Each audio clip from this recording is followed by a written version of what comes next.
Before performing the Canadian trunk forward flexion test, be sure the client has a proper 5-minute aerobic warm-up. The purpose of this test is to check the flexibility of the hamstrings and the lower back. To perform this test, have the client remove their shoes and sit with the feet flat against the box. Instruct them to put their hands together with the dominant hand on top and the non-dominant hand on the bottom.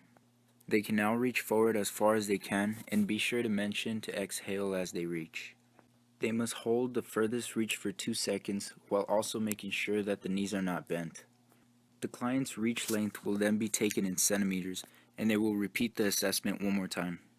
The best of the two scores will then be used to categorize the client by using a chart to compare their results to the norms of the population.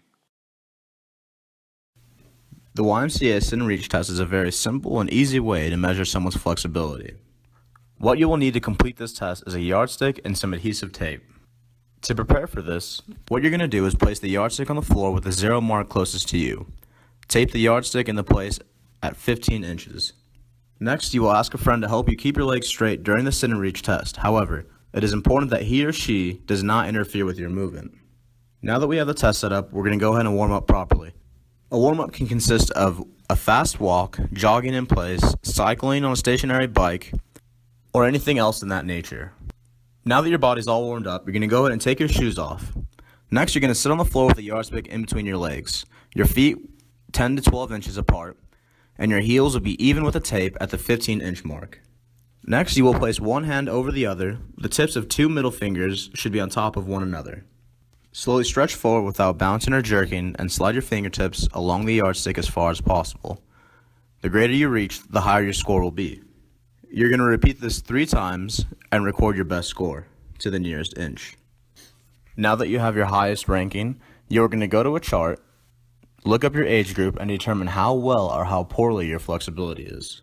Remember, different age groups have different qualifications as to what type of flexibility they obtain.